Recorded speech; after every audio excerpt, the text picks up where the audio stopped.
All right. Well, let's get started. Thank you. I'm Jeff Wilkins, town manager, and I appreciate. I think we got almost 40 people here, and I heard I think it's like 15 or 17 online. So thank you for your interest in fire safety. We had announced it. There'll be a recording of this. It'll be on our website. So if you have any friends or neighbors that weren't able to make it, you can relive this if you want, or at least let them give them the opportunity to participate too. So we've been working with Golden Ranch Fire District for a number of years, and been increasing our efforts here too about planning for emergencies. So when we started to receive some concerns about fire safety, I talked to the chief and said, you know what, we had to do some outreach and put an event together, and so that's where this all started. So again, thank you. I'm glad you're here. I'd also like to thank my staff as well as Golden Ranch staff. A lot of the presentations are really going to be Golden Ranch staff, but also our communication staff and technology staff and communications for not only my staff but also for Golden Ranch's communication staff. So putting an event like this, there's a lot of effort behind the scenes. So thank you to the staff. And I'm going to be short, so I just want to introduce then Chief Brandhuber. Oh, appreciate it. Yeah.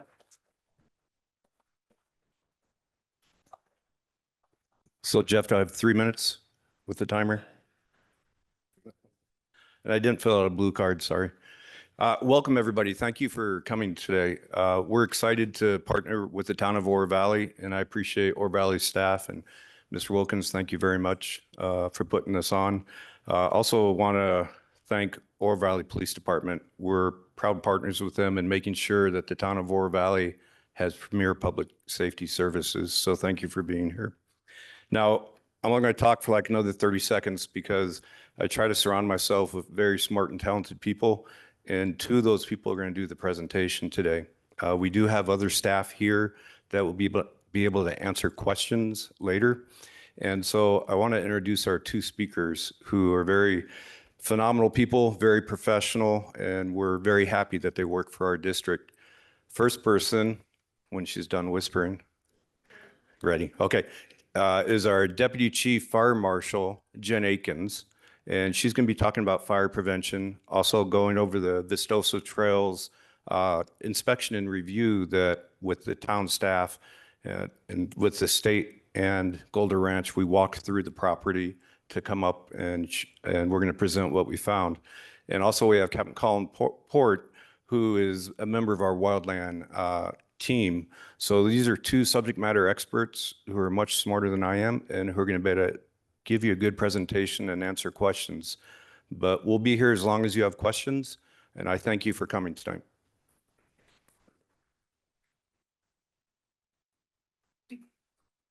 Thank you, Chief Brandhuber. Colin, do you want to? Sure. So before we get started, just one more introduction that we had. So again, I'm Colin Port, and in the back of the room, we have one of our partners, the Department of Forestry and Fire Management. And so we have Todd Waverka, we have Corey Gearin, Mike Deleskewitz. I have his name. Anyway, and then also Jesse Warner. And so from the Department of Forestry Fire Management, they represent not only the fire, the prevention, but also the forestry side. I didn't warn them that they might be questioned, but they are here in support. All right. Good afternoon, ladies and gentlemen. To start off our presentation, I'm going to give a quick rundown of the characteristics of Golden Ranch Fire District. So our fire district, your fire district, covers 238 square miles. In this area, obviously, we have the town of Oro Valley, but we also have a small portion of town of Marana, Catalina, Saddlebrook Ranch, and some unincorporated Pima and Pinal County areas. We serve over 100,000 residents and 2,500 businesses. We have 10 fire stations. 4 of our fire stations are within the boundaries of Town of Oro Valley. We do have a 5th station right on the boundary, and majority of their response area goes into Oro Valley. So essentially, half of our stations are in and out of Oro Valley all day long. In those 10 stations, we have a minimum staffing of 56. We currently have that number bumped up a little to 59, but sometimes that will go into the 60s depending on the events for the day. In total, we have 230 firefighters who are trained in special operations. So we have technical rescue team, which includes things like swiftwater rescue. We have hazardous materials, and what we're talking about today, wildland.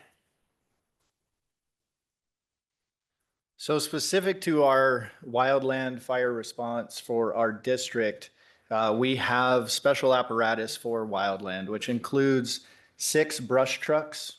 We call them type 3s and type 6s. Basically, 3 of them are a little smaller, 3 of them are a little bigger, but they're not quite as big as the large fire engines and ladder trucks you see on the city streets. They're all 4-wheel drive and they're made smaller specifically for maneuverability. So if there's a brush fire or a wildland fire that's not off the side of the road, we can access it more quickly and more efficiently. All of the personnel inside of our organization that are on the suppression side, so those 230, have nationally accredited or nationally standardized training as a basic training when they first get on as a firefighter. That training continues every single year with a minimum of 8 hours of wildland refresher training every single calendar year. And then specific to our wildland team. So our wildland team day in and day out are riding around on the fire trucks and ladder trucks and ambulances. They come from all ranks, but we have 46 members of those 230 that are part of the specialty team of wildland. Those members range from their first year, haven't even seen a wildland fire per se, all the way through 25 plus years of wildland fire experience. And also our training, again, is all nationally from the National Wildfire Coordination Group. And we have folks that serve on incident management teams that you see overseeing large natural disasters of all kinds. It's not just wildfire. And then we also have interagency coordination. So as I mentioned, the Department of Forestry and Fire Management came out to show support today. We also have support and interagency cooperation with our federal partners. Both the closest would be the United States Forest Service, Coronado National Forest, but we also partner with Bureau of Land Management and the Department of Interior. And those include intergovernmental agreements that we've gone through for several years and signed for both state and fed, as well as our cooperative fire rate agreement, which is basically our agreement to be there for the state and the state for us. And that's basically the means of making sure that everybody's compensated. So wildland characteristics throughout the town of Oro Valley and our fire district include the Sonoran fuel model. I think we're all familiar with it. We love the cactus and the grass and the palo verdes and the other trees. For the most part, our fire district has low to moderate grass loading, so the amount of grass. However, we do have areas that are heavy grasses. We do have invasive species. Most commonly, I think we've all heard, are buffalo grass and red brome, both of which react with fire in a very intensified way, though we don't have the same large amounts that we see just north of here, like near the Tono National Forest and Mesa and those areas. And then I haven't seen it, but stinknet is also another invasive species that's making its way into southern Arizona. The next characteristic is the wildland urban interface, and that's where we have moved into the wildland. So if we've put our homes in the desert or in the mountains, that's considered wildland urban interface. Down here in the town of Oro Valley, sometimes it's not as prevalent. However, we do have plenty of natural vegetation areas surrounding our homes in a lot of the communities. That is still considered wildland urban interface. And then to reduce some of those fuels, we've partnered with the state several times over several years even all the way back to 2014, creating hazardous fuels reduction or doing hazardous fuels reduction projects that create shaded fuel breaks. And that's just a breakup of the continuity of the fuels so that when the fire, if the fire gets there, the fire is less intense, which makes it more efficient for us and safer for us to respond to those emergencies. All right, moving on to fire prevention. So our fire district has adopted the 2018 International Fire Code. That is a code that's published by the International Code Council, which is an organization that also publishes codes like the building code, mechanical code, plumbing code, etc. So there's two main purposes of the fire code, and that's to provide a reasonable level of life safety and property protection against fire hazards, but also to provide a reasonable level of life safety to firefighters and first responders when they're responding to emergencies. So in the fire code, there's hundreds of pages, thousands of code sections, and majority of those code sections relate to enforcement on commercial buildings. We do have code sections referencing residential properties, and we do have a few code sections referencing removal of vegetation. So there's two main differences here, what we can enforce and what we cannot enforce. So if you look at the photo on the left, we have a pile of vegetative debris and we have a pile of construction material. These are examples of items that we have the authority to require property owners to remove. So if you're cutting it and piling it and dumping it, trash, even cactus and vegetation, we can make owners remove that. A lot of times we have residents calling us with concerns about natural vegetation, which is the photo to the right, where they want us to require property owners to remove or create breaks in that vegetation. We, as the fire district, with the fire code we do not have the authority to require property owners to remove natural vegetation that's in the ground, whether it's dead or alive. One of the reasons why we aren't able to do this, a lot of this is land like this. It might be HOA land, it might be private land, state land, county land, federal land, and there's a lot of other entities that care what happens on that land. For example, Arizona Game and Fish, the Arizona Department of Forestry and Fire Management, Bureau of Land Management. If it's in a wash, maybe the county flood control divisions as well. With all that being said, it doesn't mean property owners can't work towards mitigation and creating defensible space, but I, as a third party, cannot force them to do that. So one of the services we provide at Golden Ranch is a wildfire risk assessment. We do this for residential properties and commercial properties. And in the last several weeks, we've had a pretty large uptick in residents calling us, asking us to do a wildfire risk assessment. So this pretty much stems from the fires that have been happening or that recently happened in California in the LA area. Those fires are absolutely tragic. Definitely something that's highly unlikely to happen or something that some people think wouldn't happen at all. But our job is to prepare for the things that are highly unlikely to happen. The one thing I want to point out about the California fires, when you're looking at a wildfire and how it moves and progresses, we use a fire triangle that has 3 topics: weather, topography, and fuel. Now, the weather, topography, and fuel in the LA area along the coast is very different than the weather, topography, and fuel we have in Oro Valley. When you look at it, it is a higher hazard than what we have in Oro Valley, just like the top of Mount Lemmon would be a higher hazard than what we have in Oro Valley. Again, with that being said, even though it's low to medium hazard, we still care and we still want to move forward with mitigation efforts and prepare even the lowest of hazards out there. So when we look at this form, it is not a form that Golder Ranch Fire District came up with on their own and the ranking system. This is out of what's called the Wildland Urban Interface Code, and that is also a code that's been published by the International Code Council. So a couple of the points I want to make, and on your way out, we do have these forms on the back table so you can go home and do an assessment on your property or call us and ask us to help you do an assessment.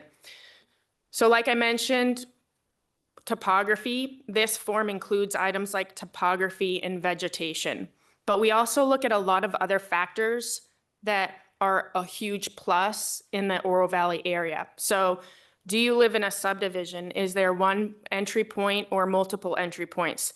Do you have asphalt roads or dirt roads, underground utilities or above ground? What's the construction of your house? Is it non-combustible or combustible?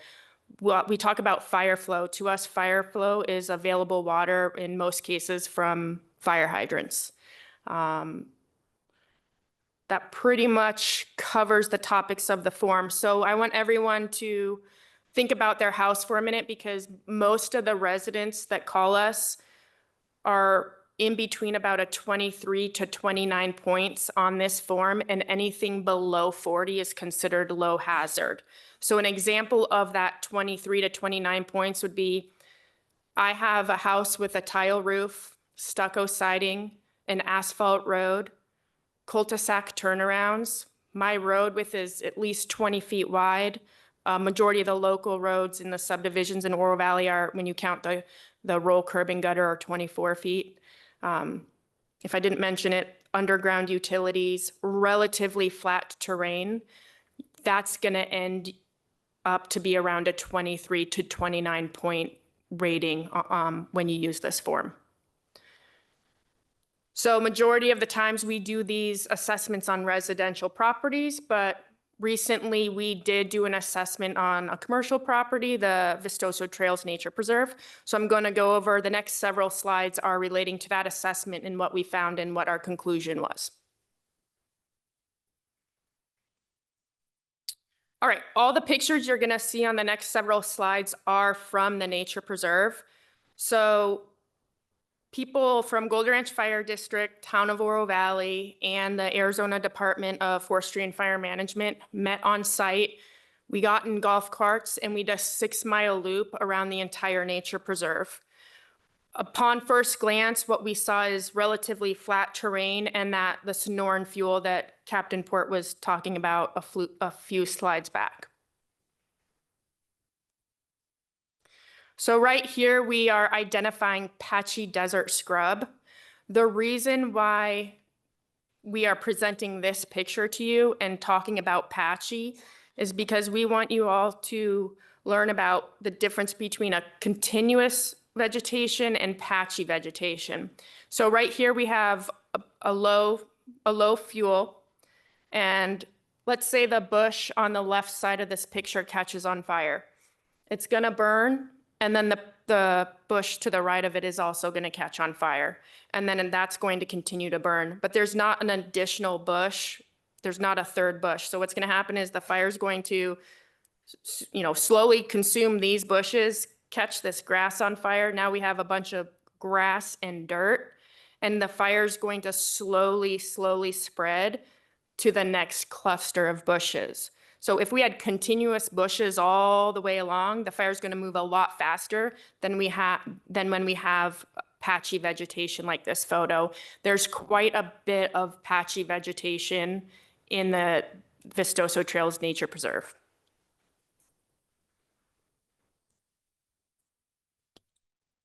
All right, so that previous photo showed low fuel. This photo shows some moderate fuel. So now not just bushes, but we have taller bushes and some desert trees. One of the things that we wanted to identify is how continuous is this moderate fuel. What we noticed is in a lot of areas where there was moderate fuel, it was surrounded by non-combustible area like you see in this picture. So yes, there are a couple clusters of, what do you call that, bushes or Grass. grass, but it's not continuous. So if we had a fire in this area, it will show moderate intensity. It will burn pretty quickly through there, but then it's going to die down because there's almost a natural fire break in this area.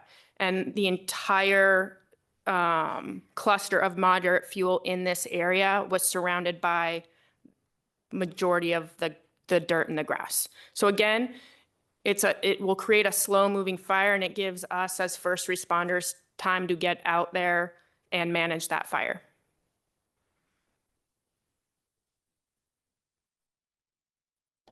Okay, shrubbery cuttings. So like I mentioned in one of the previous slides, one of the things we do have the ability to enforce is the removal of piles of debris. So there was one small pile that we did find out there when we were doing our loop. Town of Oro Valley staff was made aware and immediately removed that pile. Now, this pile is very small and really not that big of a deal, but something like this could turn into a pile that's 10 feet tall and 100 feet long. We find piles of vegetation like that throughout our district. So even though this looks very small and might not look like a problem to some people, it's definitely something that needs to be removed so the problem doesn't continue. And Town of Oro Valley did remove those piles, and actually they knew that there were piles out that they took care of, and I think this one just was one that was skipped on accident.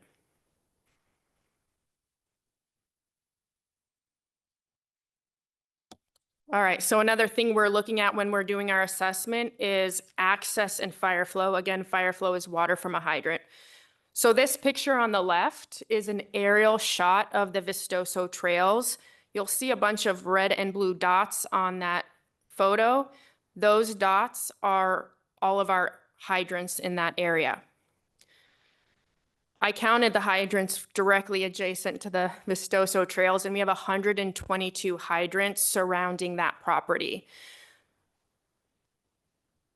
One of the reasons why this is a good thing is because we have a lot of redundancy. So in our assessment form, the best possible points was if you have at least 500 gallons per minute of fire flow.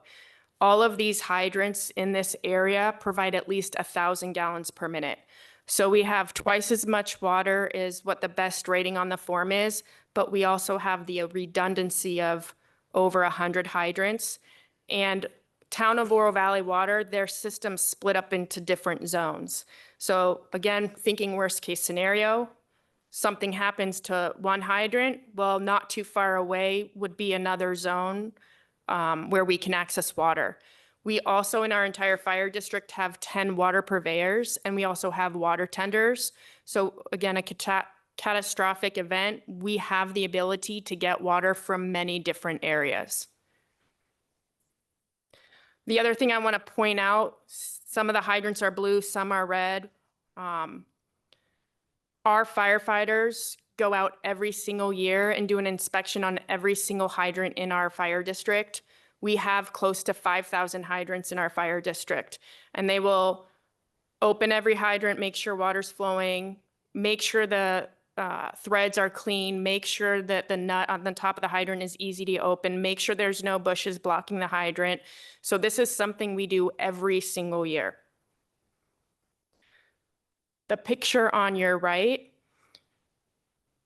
this is a good picture of firefighter access, and this picture is an example of several different scenarios throughout the nature preserve where pedestrians have access to the nature preserve. You can't tell in this photo, but if you look all the way back to where the asphalt road is, there's actually a hydrant sitting right there. So our firefighters come in on their engine, hook up to the hydrant, they could pull hose right through this pedestrian trail or potentially drive a brush truck through there. This also creates another fire break. Something as small as this fire break will protect one house from another house. All right, so big picture, because the terrain in the nature preserve is relatively flat, we have patchy vegetation, we have houses with tile roofs, stucco siding, underground utilities, asphalt roads, many points of access, a lot of fire flow.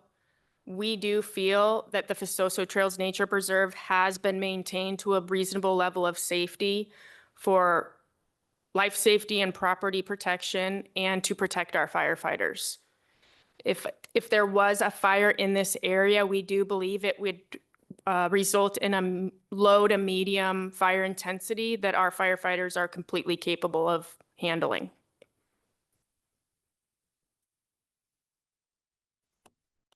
So now to capitalize or move on with more prevention, things that you can do before the emergency include creating defensible space around your home. So the homes that have natural vegetation are probably in most need of this. However, you could look at your house even if it's landscaped with rock.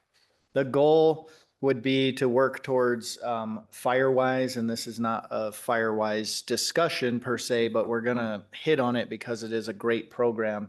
And so this image that you see is directly from firewise.org. Firewise, and that QR code will take you to that website. And if you don't snap a picture of it now, on the back table, I saw a lot of folks as they came in gathering some of those pamphlets. There are business side cards that'll have that QR code as well as other pamphlets for all of this prevention discussion. But in this image, you'll see the red circle is 0 to 5 feet. And that's where we want to clear any vegetation or combustible materials that could carry fire from the wildland fire on the ground up to the home. And then we move out 5 to 30 feet where we want to do similar efforts, breaking up the continuity of that fuel both horizontally and vertically. And then if you can put gaps between tree crowns, as it's illustrated here, they're showing 18 feet, and then move through that. The website is full of great information for creating defensible space. For our organization and community resources that we have, some of this will be a recap of what we've discussed, but on our website, which will be on the next slide, it's on a lot of those pamphlets, but it is grfdaz.gov. We have a homeowner's guide to fire protection, and that's going to have a lot of good information about other things you should think about, spark arresters on chimneys and those sorts of ideas as far as protecting from fire. You can contact our Jen's office. It's fire prevention now, not FLS, sorry, for a wildfire hazard rating. If you're not already enrolled in notifications for the Ready, Set, Go program, that will notify you of the different stages of evacuation. And with evacuation, whether it's from wildfire or any other natural disaster or some reason, there are the 5 Ps that you should have ready. And that's prepare and have a plan to get all of the people out of your home, all of your pets. Make sure you have your prescriptions, papers, and priceless items ready to go in the emergent need of an evacuation. And then if you're on social media, remember to follow emergency agencies, because that's where a lot of news and information is going to get posted first because of the platform that it is. So our contact information, this is our main line to the Golden Ranch Fire District, and this is the address to our headquarters over off of Oracle Road, and again, our website.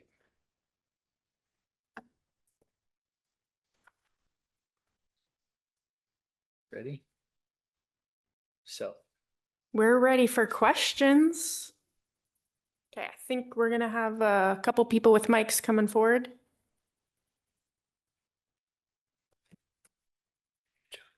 Yeah.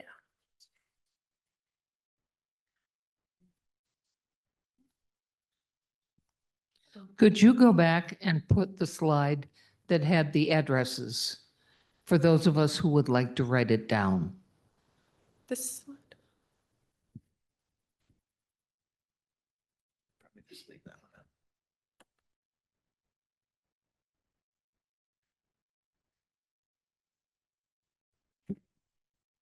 up. A question over here.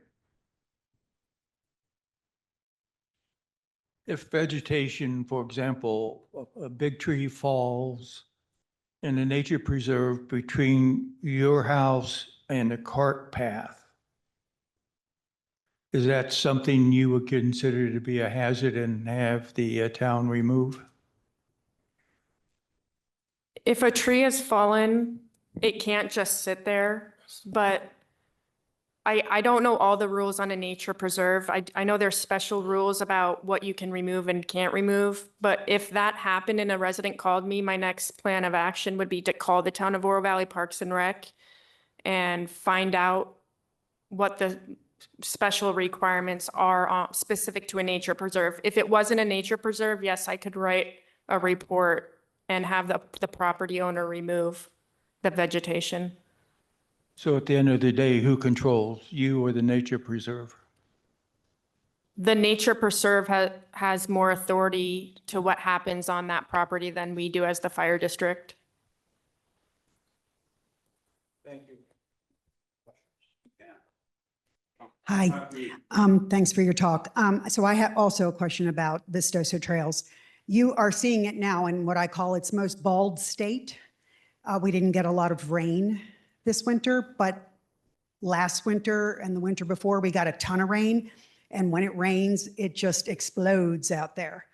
How much does that change your assessment? Like, for example, the first hole and the driving range, I can see them when I'm doing my dishes. The driving range was loaded with African thistle about 6 months ago, and it got mowed. And then the driving range, I would say a year ago, I mean, the first hole a year ago was covered in this like really strange plant that a bunch of us went out on the internet and identified. It's an invasive, but it's not thistle and it's not buffalo grass, but it was pretty thick. How does that change your assessment? Like if it's green and lush, is that different than if, maybe it's 4 or 5 months later? Because my understanding is the maintenance schedule right now is to wait until a certain point where you can spray and then mow, because they're trying to optimize, that particular behavior of how we treat this property right now. And my second question is, how does wind change your assessment? Because most people aren't aware of this, but that center area is a wind tunnel. And I know because no one there owns an umbrella. If you put an umbrella down at 2 o'clock in the afternoon, it gets lifted up and it turns into a toothpick in 2 seconds. That's how forceful the wind is. I've had tiles on my roof, like literally 40 tiles stand up on my roof when we had like a gust of wind. And most of these are in the afternoon, like when the temperatures change from the rising of the warm air in the desert and the cooler air dropping. So those two are my questions for you for the preserve. So I'll kind of answer both of them at the same time.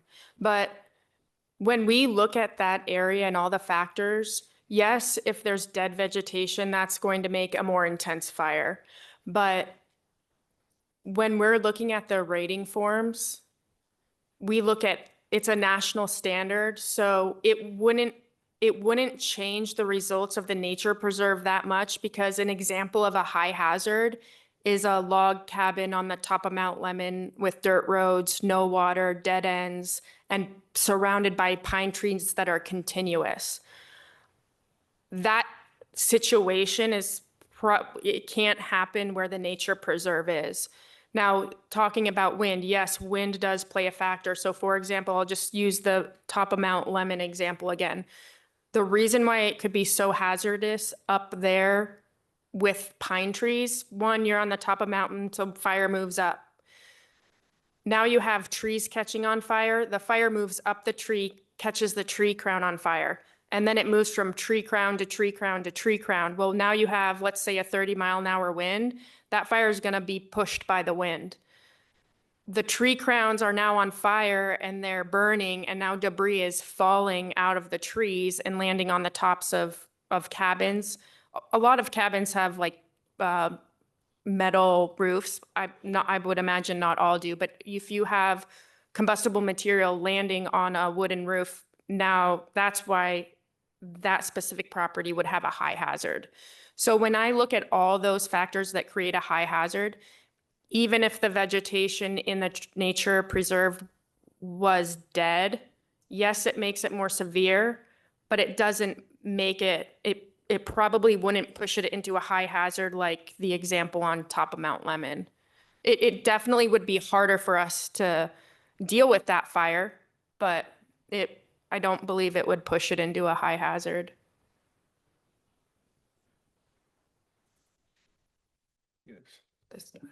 Question up front. We have a serious problem here in Oro Valley. We have the preserve that's been gifted to the city, that the city is saying, we're not going to do anything with it. I live on the fourth hole, okay? And I moved in here 4 years ago, and it was a disaster. I cleaned some area up to the cart path, okay? I got a letter from the city, cease and desist, okay? What can you do to help us that are on the preserve? Talk to the city about letting us put some distance between my property goes right from my gate to the wildlife, right?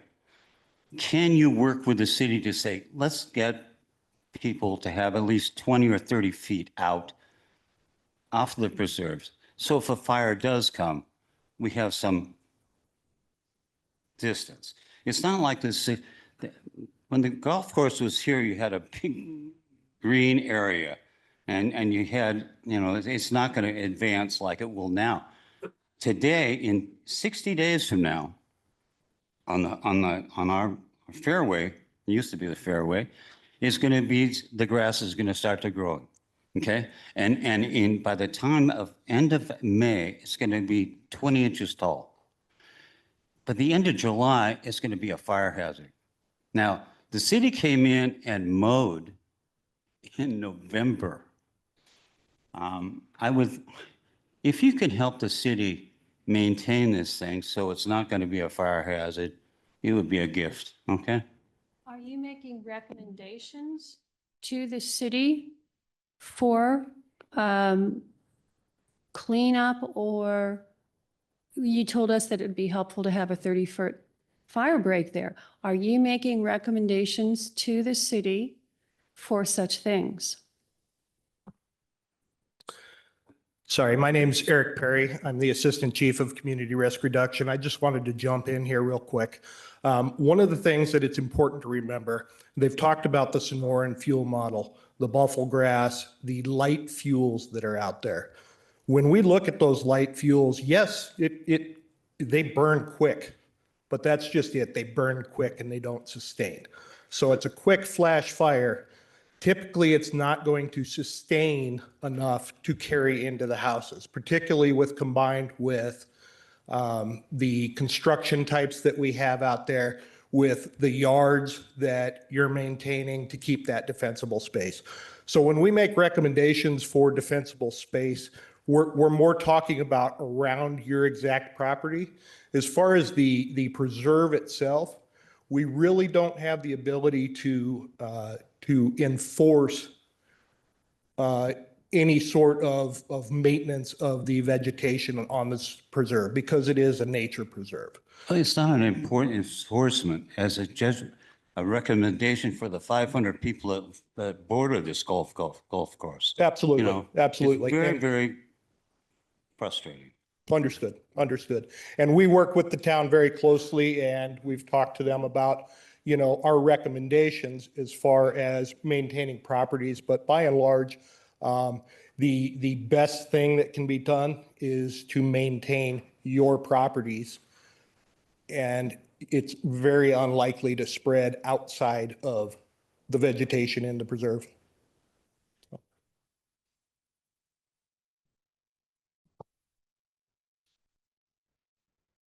I think Lynn's coming with them. All right, we've got a question over here. Thank you very much. This presentation has been very informative. Two questions. Number one, if we wanted to have you guys come out and do a wildfire assessment at our home, what is the time frame as far as once you call when that's done? And then number two, let's say as an example, you say, well, listen, you don't have any wire mesh on your attic grates, or there's some plumbing fixtures up top. Are there companies or vendors that you partner with that specialize in that kind of work? All right, so I'm going to give you all a number real quick you can write down, but if you're requesting a wildfire risk assessment, you can call the Fire Prevention Division at 520-818-1017. Once you call, our procedure is to call back within 24 hours, and then within 48 hours after that, we'll do the inspection. Occasionally, our inspectors also do fire investigations. So the fire investigation would take precedence over any even commercial inspection that we have, but that is our goal. So within 72 hours, having an assessment. As far as the contractors, I cannot promote a specific contractor. We do have a list of approved contractors that, for example, let's say it's fire sprinkler systems, might have 20 different fire sprinkler system companies on it. So we could help you with a list of contractors, but I cannot pick one contractor over the other. Yep.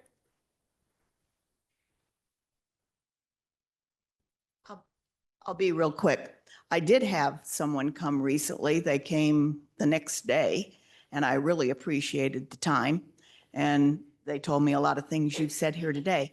I do have one question. Register for Ready, Set, Go. Is that different than the thing that, I forget what it's called, that we register with Oro Valley for notices? Go Red. Is that the same thing? If you don't mind, I'll take that. Ready, Set, Go is a program through Pima County and the state. In Oro Valley, by and large, most kind of evacuation type things are going to be handled by PD. Ready, Set, Go program is more for unincorporated parts of the town or of Pima County. Not that I don't encourage you to sign up for it. It's through the state website, ein@az.gov. You can go in, you can log in for those emergency alerts, and it'll keep you notified. But by and large, that's going to focus on unincorporated areas of the county. Absolutely, absolutely.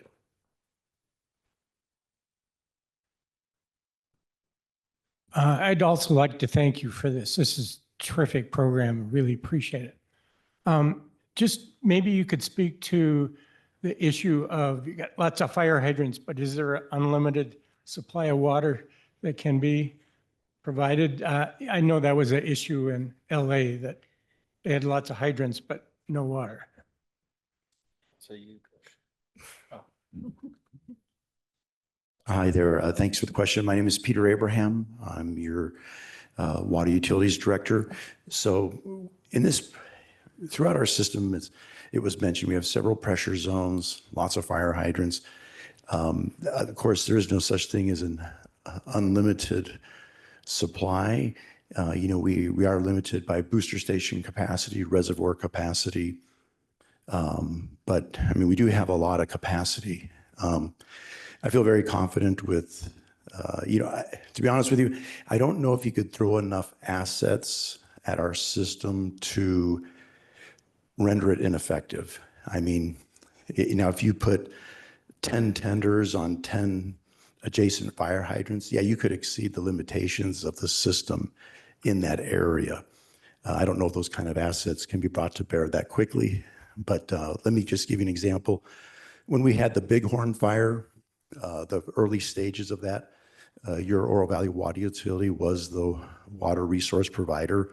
We had tenders going to fire hydrants in the marketplace 24/7 around the clock, and our system kept up with it just fine. Did it work the system hard? Yeah, it did. But we never had a supply problem. I hope that kind of gives you some confidence in your water system. Thank you. I would like to add to that question too. So this, you reminded me of a scenario we had probably 4 years ago, and this wasn't a wildland fire, but it was a structure fire in Oro Valley. This house was on the top of a hill. The driveway was probably 150 feet long, and our firefighters on the end of the hose line were reporting back to the engineer, which is our driver, operator of the fire engine, that they weren't getting good pressure or supply for one reason or another. And I heard that on the radio. I called my contact, the on-call Oro Valley water contact, and within minutes I had him on the phone, and they were, I don't know exactly what they were doing, but they were opening valves or redirecting water somehow to us, and they within minutes got a better pressure and supply that they needed. So we have a lot of different resources and contacts that we can make changes happen as the fire is happening. So.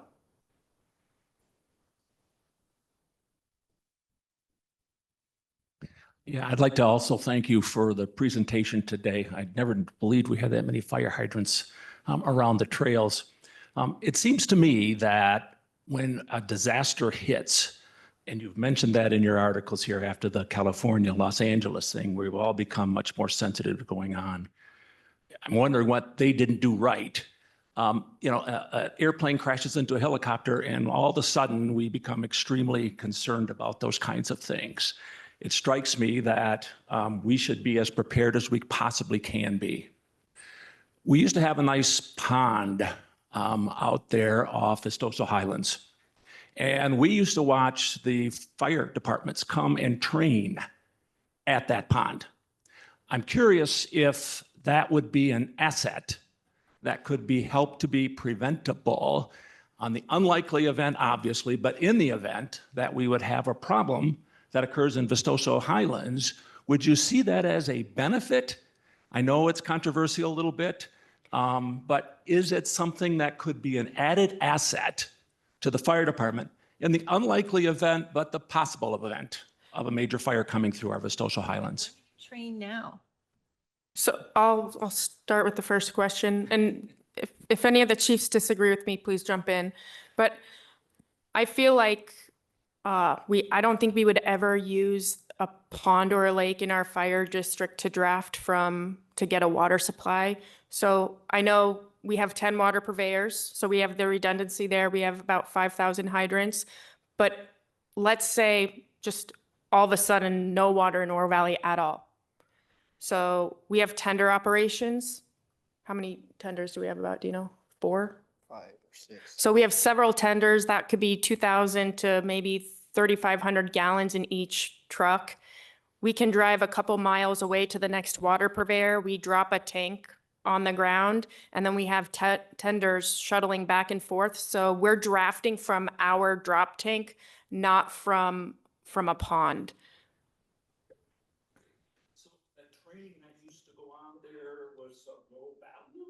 Do you know about how long ago that was? Because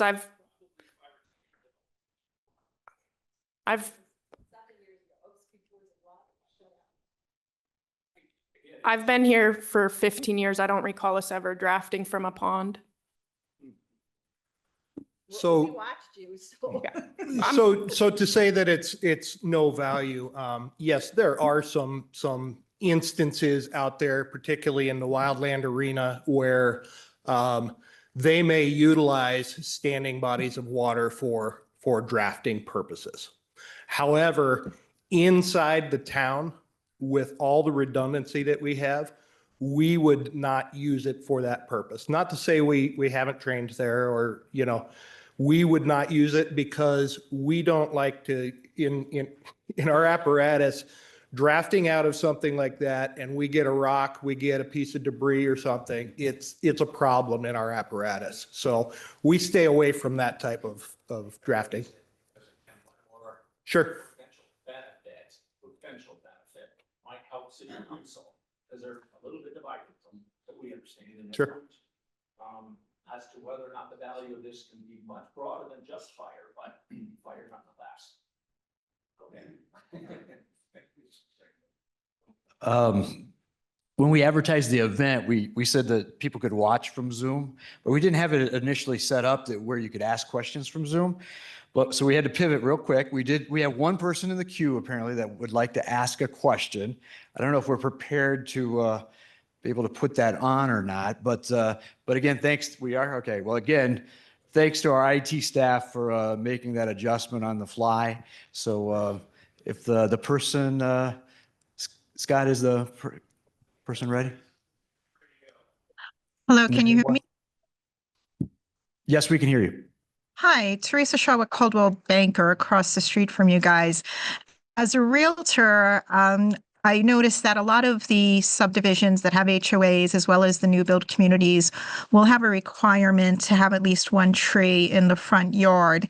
And after looking at your graphic that you had put up, that trees should be at least 5 feet away from the structure. They may start that way, but eventually the canopy, as you guys and ladies know, will reach the roofs. And so I'm wondering, does the fire code have any precedent in regards to working with the HOAs? Or do the HOA requirements for trees within a certain proximity to the homes, does that trump the fire requirements? Thank you.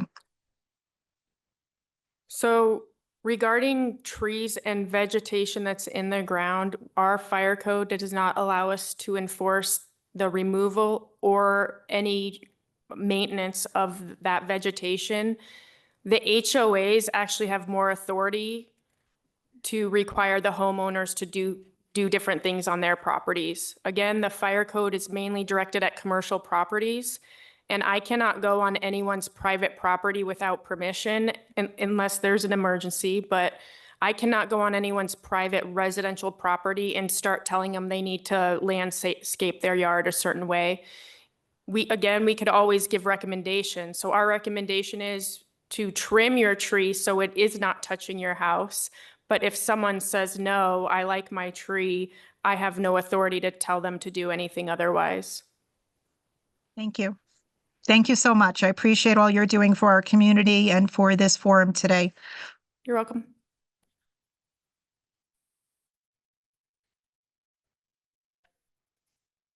Question right here. This goes back to invasive species. And initially you mentioned that we had stink net, but you hadn't seen any. I think we caught a break this year because there just wasn't enough rain to germinate stink net. But I would hope that everybody would at least become familiar with what that looks like. And the town can't go out and remove every weed, every invasive species that come up. So it's a sort of initiative that the citizens need to be involved in. And we did have it, like I live off Palisades, and we had a fairly significant amount of stink net last year. There's another invasive species, and I wonder if the lady that saw a weird plant coming up on the fairways, that this might possibly have been Sahara mustard. Sahara mustard is in Oro Valley. We see it along First Avenue, and we've seen quite a bit on Palisades. Once again, because we've had so little rain this year, it's not gotten to the massive proportions that it got to last year. But please, everybody, at least look up Sahara mustard and stink net, so when you see it, you can take care of it.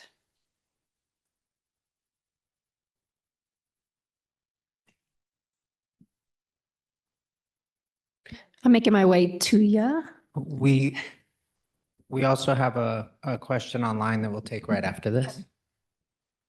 Thank you for your time this afternoon. This has been great. I've noticed you have not addressed anything about insurance.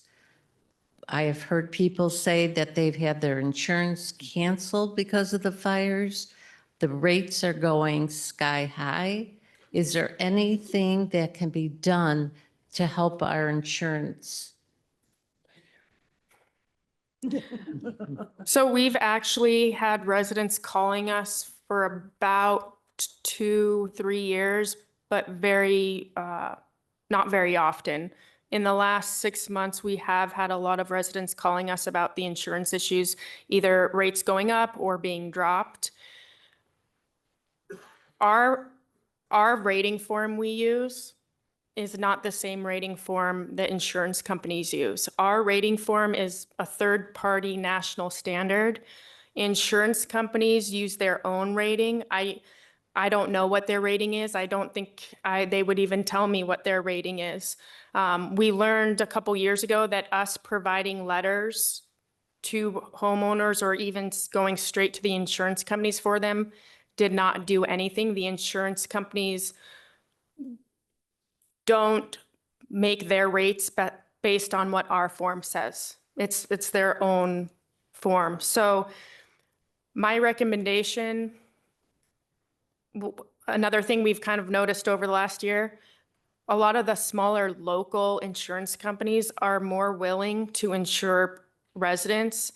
A benefit to that is that now you're not dealing with an insurance company that's insuring everyone in California and everyone in Florida and everyone, everywhere. So they're more willing to insure residents in the local area. There's another resource we have that we just started passing along. I think it's the Arizona Department of Insurance. If you go online and Google Arizona Department of Insurance, I believe you can make, I'm not 100% sure if it's a complaint or I think it is a complaint. So we're passing that information along to all the fire districts departments in Southern Arizona. We have every other month we have a meeting. There's over probably 20 different departments that go to that. And then as residents are calling, we'll start passing that information along to them. But at this point, that's the best we can do right now. To jump in on that, some of what we do to mitigate insurance rates, or at least attempt to mitigate insurance rates, has to do with our insurance services organization rating, our ISO rating of 2. So fire departments are rated by the insurance services organization, Verisk Analytics. They rate them by their ability to put out fires, specifically structural fires, but it also bleeds into the wildland urban interface arena. So an ISO of 2 is the second highest ISO level, saying we are one of the most capable. I believe we're in the top 5% of fire departments in the nation.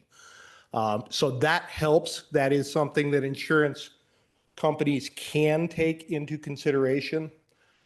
It's available for them. It's not something that we can force them to use. It's not something that Verisk Analytics can force them to use. Unfortunately, the insurance dropping homeowners is really a legislative issue further beyond the town and even into the state. So. Thank you. If we could take the question online from Mike and Bonnie. Yes, hi. Can you guys hear me? Yes, we can. All right, thank you. This is Michael Quinn. We live in Lomas de Oro, which is a small development south of Lambert off of La Cholla, on the southernmost boundaries of Oro Valley. We have about 24 homes and in this area. Our insurance doubled in the last 3 years because we have no fire hydrants whatsoever in this community. It was built in the late 60s, early 70s. How do we go about getting fire hydrants? By the way, my insurance company told me they knew we had no fire hydrants and that we were a shrub area. So that was the reason underwriting doubled our rates. So how do we go about getting fire hydrants added to our community? There's a well right at the end of, at the beginning of our development, a large well from Metro Water. So I know you said that you are within Town of Oro Valley, but I know there are some areas in Oro Valley that it is not Oro Valley water. Are you Metro Water or Oro Valley Water? Metro. Okay. So my recommendation would be to reach out to Metro Water. There are some instances where hydrants actually it wouldn't be a good idea to add a hydrant on an existing system because it wouldn't be what we call a viable hydrant. To get 1,000 gallons per minute, ideally you want at least 8-inch line. Occasionally, if there's a loop system, a 6-inch line will get you 1,000 gallons per minute. But if that system is so old in that neighborhood that the domestic water and the water mains are run off 4-inch lines, putting a fire hydrant on a 4-inch line would not be a viable hydrant. As soon as we open that hydrant and try to pump, our residual pressure will get down to, it's never supposed to go down below 20, but we've seen instances where it's at like 4 PSI. So we're gonna cavitate the system.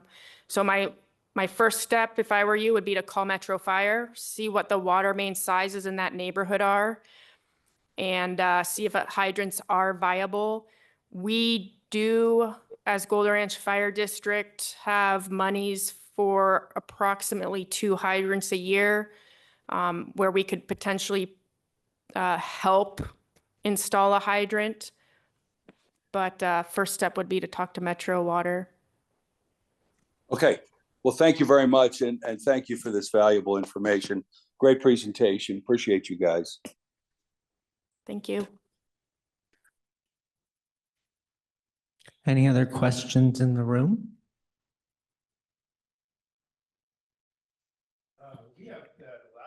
Let's get the microphone. We have that white elastomeric roofing. Does that have any fire retardant principle, capabilities? Can you say that again? It's roofing? The roofing material in our house is the white elastomeric, The white roof coating. Yeah. snow. Sealer almost. Yes, it's a flat roof. Is there asphalt under the coating? I believe so, yes. Okay. So an asphalt roof with a white coating potentially is a Class A material, which would be non-combustible. But without looking it up and researching a little bit, I'm not 100% sure. But if there's asphalt under it, that's non-combustible. Okay, thank you. Yeah.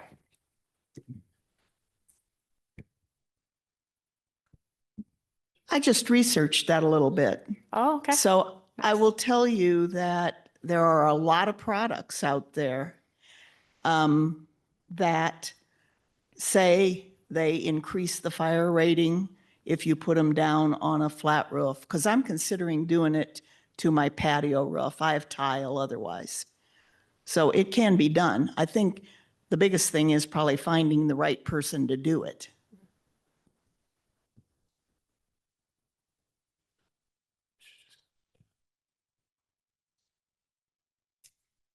Oh, there's a question back there. Okay. Lydia's gotcha. Coming behind you.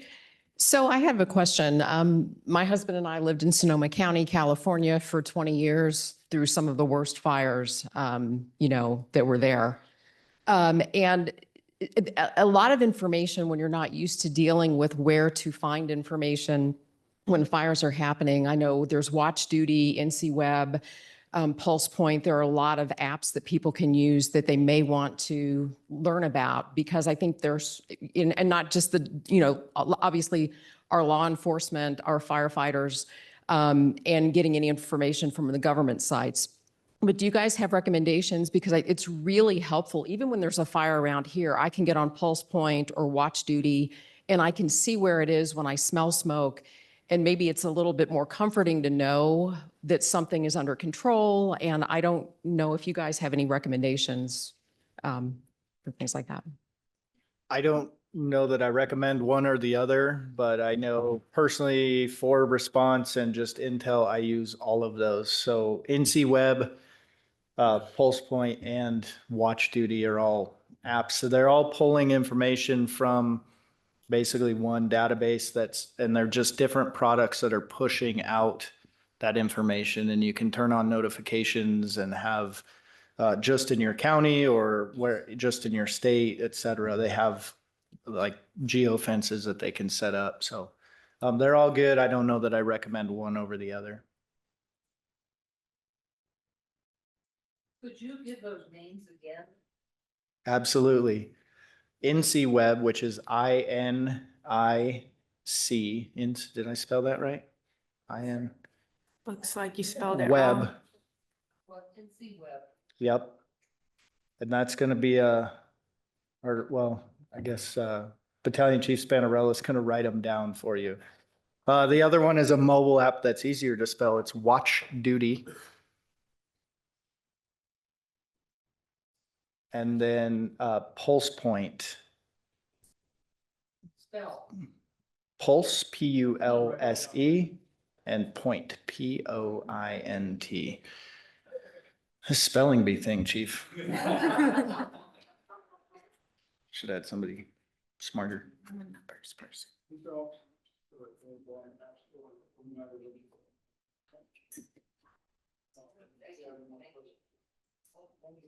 All right, well, let's,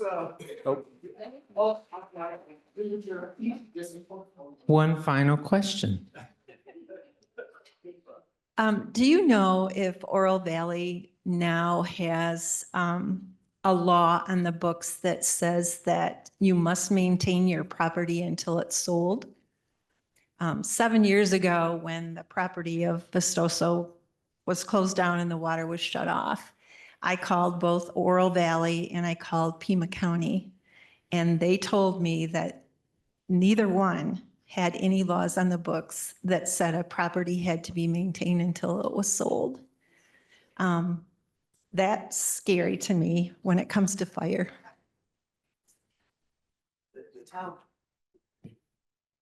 The town does have property maintenance codes, not necessarily to maintain the inside, but the exterior.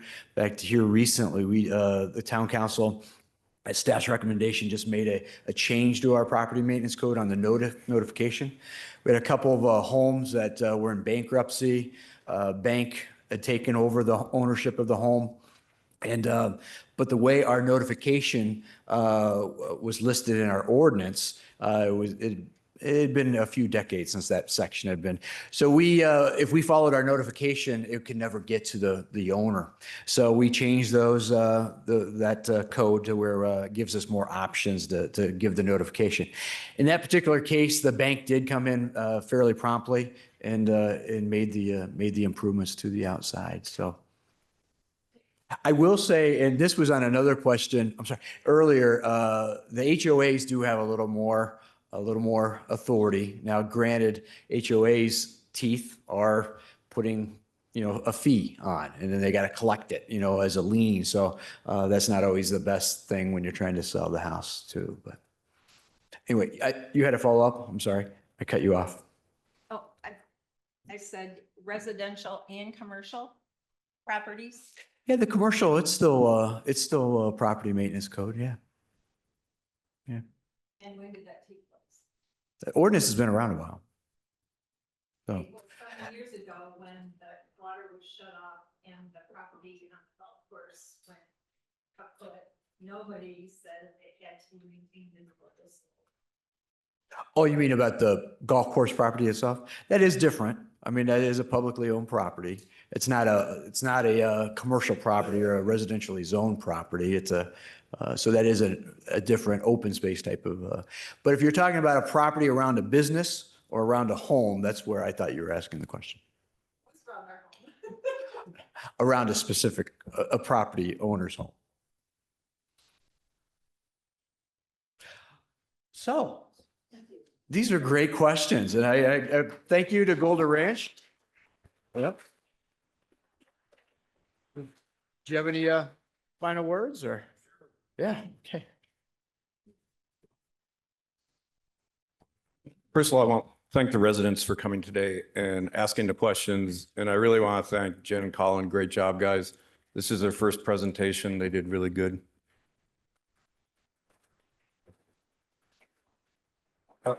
We've been taking notes on some of the things that have been brought up. So we're going to move some things to the front part of our webpage so that if you check next week, for example, the Pulse Point and those other apps that were mentioned, we're going to make sure they're posted so it's easy to see, right?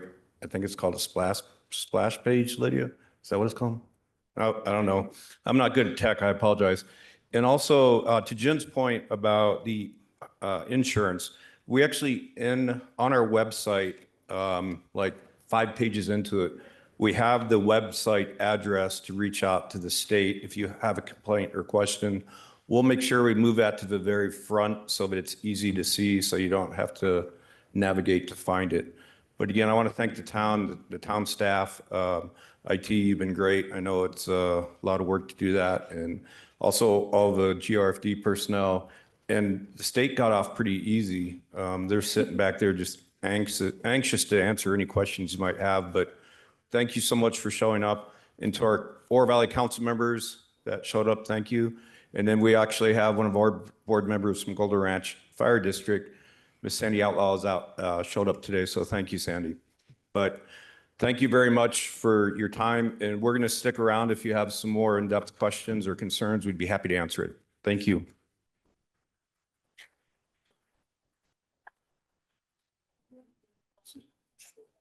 I got it.